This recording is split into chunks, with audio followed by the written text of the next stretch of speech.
শুধু জেনজি না, মানে ধীরে ধীরে যেটা হয় জেনারেশন টু জেনারেশন স্টুডেন্টদের মধ্যে একটা চেঞ্জ আসবে, ওটাকে আমাদের মেনে নিতে হবে। এখন যে কারেন্ট যে জেনারেশন স্টুডেন্ট, এদেরকে দেখতে পাচ্ছি বেশিরভাগই বই পড়ার প্রতি ওদের খুব একটা আগ্রহ নাই। ওরা মেইনলি ই বুক পড়তে পছন্দ করে বা পিডিএফ ভার্সনগুলো পড়তে পছন্দ করে, তারপরেও পুরো বই পড়তে চায় না।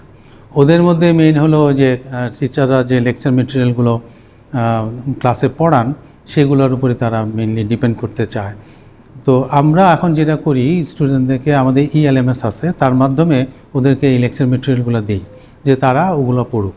তারপর প্রিভিয়াস ইয়ারের কোশ্চেনগুলো বলি তোমরা সেগুলো সলভ করো, সলভ করলে মোটামুটি বুঝতে পারবা কি।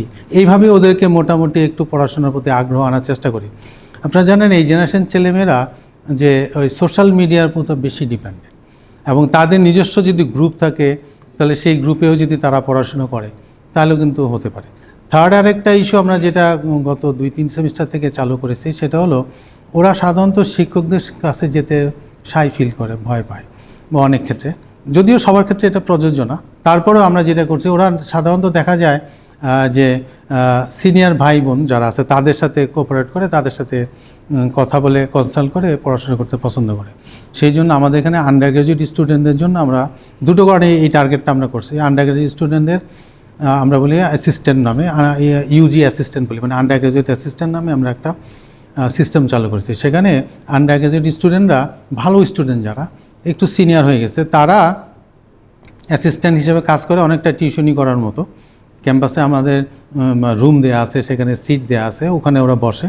ওখানে যারা অন্য স্টুডেন্ট জুনিয়র যারা, তারা ওদের সাথে যে কনসাল্ট করে কথা বলে মানে নিজের যে জিনিসটা বুঝে কম সেটা বুঝে নিতে পারে, বা একটা প্রবলেম সলভ করলে ওখানে দেখাতে পারে যে এটা ঠিক আছে কিনা দেখে দেন।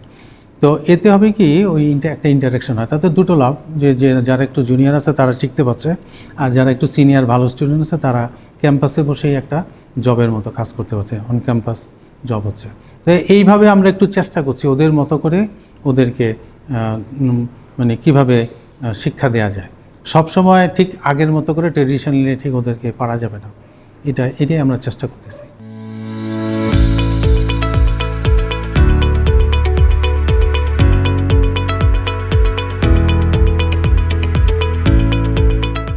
আন্তর্জাতিক শিক্ষা দেওয়ার জন্য প্রথমত দুটো জায়গায় আমাদের হাত দিতেই হবে। এক নম্বর হলো কোয়ালিটি মানে ফ্যাকাল্টি লাগবে, শিক্ষক কিন্তু আন্তর্জাতিক মানের হতে হবে। আর নাম্বার 2 হলো কারিকুলামও আন্তর্জাতিক মানের হতে হবে। এই দুইটার কোনোটা বাদ দিয়ে চলবে না। তো আমরা সবসময় চেষ্টা করতেছি কোয়ালিটি ফ্যাকাল্টি রিক্রুট করার জন্য। কয়দিন পরপরই আমরা অ্যাডভার্টাইজমেন্ট দিই, নেওয়ার চেষ্টা করি। এই জায়গা হলো আমাদের বড় একটা চ্যালেঞ্জ, কোয়ালিটি ফ্যাকাল্টি পাওয়া, আন্তর্জাতিক মানের ফ্যাকাল্টি পাওয়া। এবং আমরা চেষ্টা করতেছি যেখানেই ভালো ইউনিভার্সিটি থেকে PhD করা শিক্ষকরা পাই, আমরা তাদেরকে হার্ন করে রিক্রুট করার চেষ্টা করছি। এটা হলো আমাদের মেইন টার্গেট। আর সেকেন্ড টার্গেট হলো কারিকুলাম ডেভেলপ করা। এটা মানে কিছুদিন পরপরই কিন্তু আমরা আমাদের কারিকুলামগুলোকে আপডেট করি, এবং আপডেট করতে যে কোয়ালিটি সম্পন্ন কারিকুলাম তৈরি করার জন্য, ইন্টারন্যাশনাল স্ট্যান্ডার্ডে নেওয়ার জন্য আমরা আমাদের কমিটিরা কাজ করে, এবং আমরা কয়েকদিন পরপরই এগুলোকে নিয়ে আসি।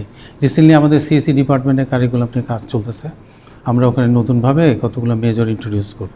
এখন জানেন আপনি AI, রোবোটিক্স, এগুলো নিয়ে খুব কাজ হচ্ছে, আমরা ওগুলো ইন্ট্রোডিউস করব। নতুন নতুন যে আইডিয়াগুলো আসতেছে সেগুলো ইন্ট্রোডিউস করে আমরা ইনশাল্লাহ যাব। এটাই আমাদের মেইন কাজ।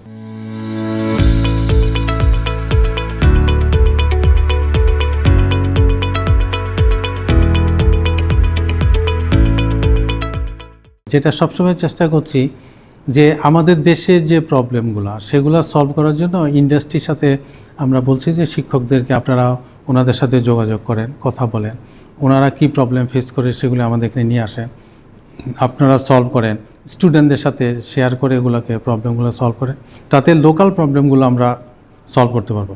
At the same time international standard ধরে রাখতে গেলে আমার কারিকুলাম ইন্টারন্যাশনাল স্ট্যান্ডার্ডে যেতে হবে। ওই সেখানে যেভাবে প্র্যাকটিক্যাল প্রবলেমগুলো সলভ করে সেভাবে আমাকে যেতে হবে। গেলে আমরা ওই ইন্টারন্যাশনালি কী ধরনের প্রবলেম সলভ হয়, তাহলে আমরা মোটামুটি ইন্টারন্যাশনালি আমাদের ছেলেমেয়েরা বের হয়ে বাইরে যে কাজগুলো করতে পারবে।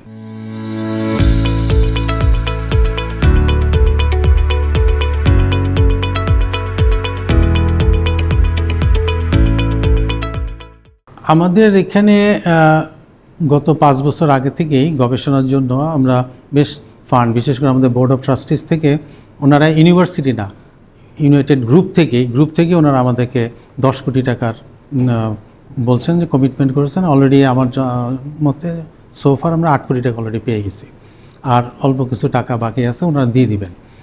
বিশ্ববিদ্যালয় থেকেও আমরা 5 কোটি টাকা দিব, সেটাও আমাদের কমিটমেন্ট আছে। ইনশাল্লাহ আমরা ওটা দেওয়া শুরু করতেছি আস্তে আস্তে।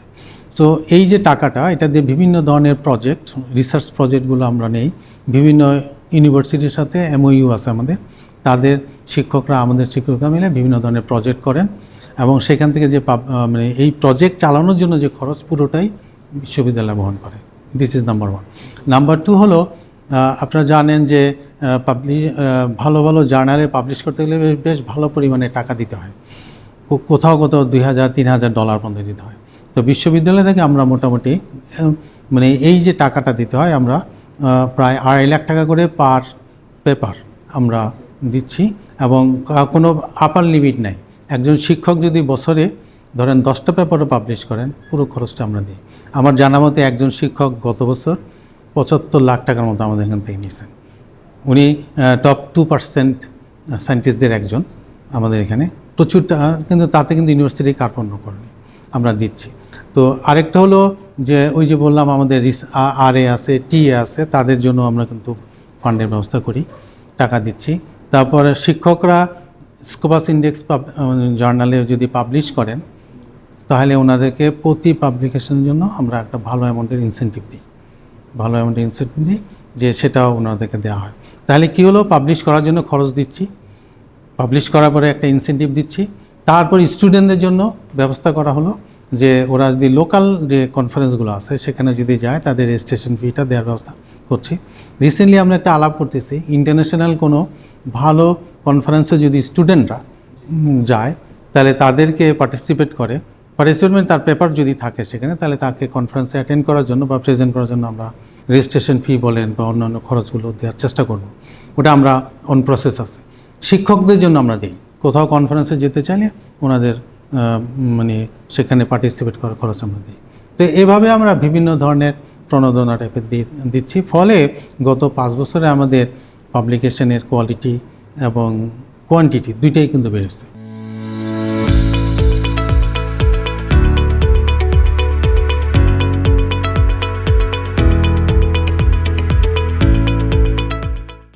আমাদের অলমোস্ট সব মানে মেজর সবকটা প্রোগ্রামে অ্যাক্রেডিটেড।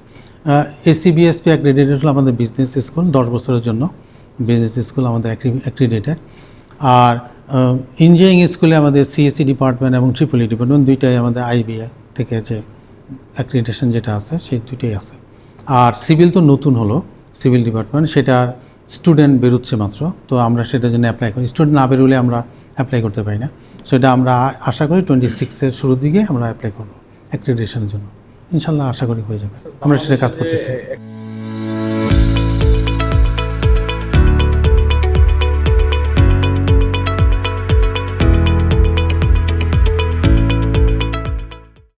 এইটা খুব কঠিন একটা প্রশ্ন। এটা ডিপেন্ড করে র্যাঙ্কিংগুলা। আসলে দেখেন, র্যাঙ্কিং তো পুরোটা কতগুলি ইন্ডেক্সের উপরে হচ্ছে, তাই না? কয়েকটা ইন্ডেক্সের উপর হচ্ছে, সেই ইন্ডেক্সিংয়ে ভালো এটা বলা যায়। কিন্তু সেই ইন্ডেক্সের বাইরেও তো এডুকেশন কীভাবে দিচ্ছে সেটাও একটা ইম্পর্টেন্ট জিনিস। এখানে মূল পয়েন্ট হচ্ছে, দেখেন ইউনিভার্সিটি আছে দু রকমের, যদি একেবারে ব্রডলি বলি। একটা আছে রিসার্চ ইউনিভার্সিটি, একটা আছে আপনার টিচিং ইউনিভার্সিটি। বাংলাদেশে আসলে যে ইউনিভার্সিটিগুলো আমাদের আছে, আমি যদি বলি রিসার্চ ইউনিভার্সিটি বলতে যা বোঝায় ওরকম নাই, কিন্তু ওই র্যাঙ্কিংগুলো মূলত কিন্তু ফোকাস করে কিন্তু রিসার্চে বেশি। ফলে এই জন্য বাংলাদেশের ইউনিভার্সিটিগুলোর রিসার্চ কিন্তু আসলে যেহেতু ওইভাবে নাই, ইন্টারন্যাশনাল স্ট্যান্ডার্ডের সাথে যায় না, ফলে আমরা র্যাঙ্কিংয়ে পিছিয়ে যাই। এটা একটা বড় কারণ যে কেন আমরা ইন্টারন্যাশনালি র্যাঙ্কিংয়ে যেতে পারছি না। তো একজন শিক্ষক আর যদি রিসার্চ ইউনিভার্সিটিগুলোতে যান, দেখবেন যে ওখানে লোড কিন্তু খুব কম, শিক্ষকদের টিচিং লোড কম, বরং রিসার্চে ওনাদের মানে কনসেন্ট্রেট করতে হয় বেশি। ফলে এই যে গ্যাপটা, সেখান থেকে কিন্তু আমাদের বিশ্ববিদ্যালয়গুলোর র্যাঙ্কিং কিন্তু আমরা নেমে যাই, কারণ রিসার্চে আমরা কিন্তু অত ভালো করতে পারি না। এটাই একটা বড় কারণ। আর আপনি যেটা বলছেন যে ওই প্যারামিটারগুলো দিয়ে ইন্ডিকেট করে যে ওই ইউনিভার্সিটিগুলো ভালো, কিন্তু তার বাহিরেও কিন্তু অন্যান্য কিছু প্যারামিটার আছে, সেই প্যারামিটারগুলো কিন্তু ওই র্যাঙ্কিংয়ে থাকে না, যেখানে এক একটা র্যাঙ্কিংয়ের প্যারামিটার কিন্তু এক এক রকম। সেই জন্য দেখবেন যে এক প্যারামিটারে একটা ইউনিভার্সিটি একটা আসছে, আরেক প্যারামিটার আরেকটা ইউনিভার্সিটি চলে আসছে। সো সব মিলিয়ে ওভারঅল একদম র্যাঙ্কিং দিয়ে যে সব কিছু তা না, র্যাঙ্কিংয়ের বাইরেও ভালো ইউনিভার্সিটি।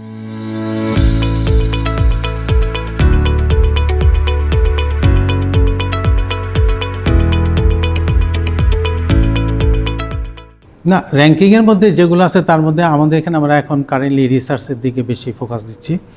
তারপর আপনার অন্যরা আমাকে কি বলছে সেই জিনিসটাও কিন্তু আমাদের ফোকাস দিয়ে কাজ করতে হবে। সেই জন্য আমরা চেষ্টা করছি যে এখন বাইরে যারা আছেন বিভিন্ন মানে ইন্ডাস্ট্রি থেকে এবং বিভিন্ন কর্পোরেট থেকে সবাইকে আমরা ধীরে ধীরে আমাদের প্ল্যান যে ধীরে ধীরে ওনাদেরকে আমরা আমাদের ইউনিভার্সিটিতে ইনভাইট করব, ওনাদের সাথে কথা বলবো, ওনারা কি চান, কিভাবে ভালো করতে চান, ওনাদের রিকোয়ারমেন্ট কী সেগুলো দেখে আমাদের কারিকুলাম দরকার হলে চেঞ্জ করব, টিচিংয়ের মোডালিটি হয়তো চেঞ্জ করবো, ওভাবে করে করে আমরা আশা করি আমরা আগাবো।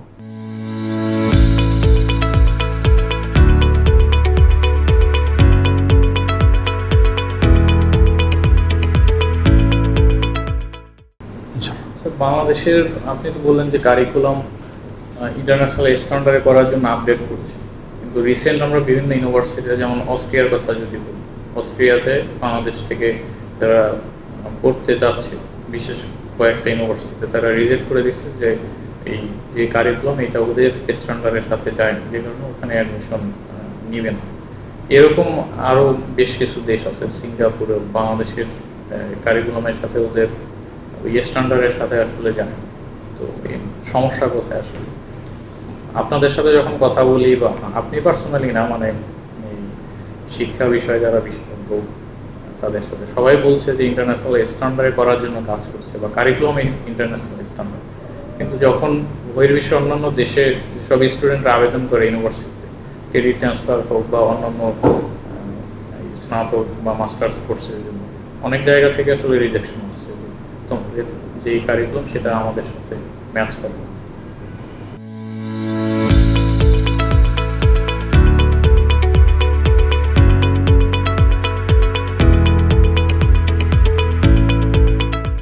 দুই বছরে মোটামুটি আমরা চেষ্টা করছি যে আমাদের এখানে রিসার্চ কালচারটা যেন গ্রো করে, সেটা আমরা চেষ্টা করছি। আর আগামী 2 বছরে আমি যেটা চাচ্ছি যে আমাদের কারিকুলামগুলো যেন আরও রিফাইন হয়, আমরা যেন ইন্ডাস্ট্রির সাথে আরও কোলাবোরেট করতে পারি, রিসার্চে যেন আরও ফোকাস করতে পারি।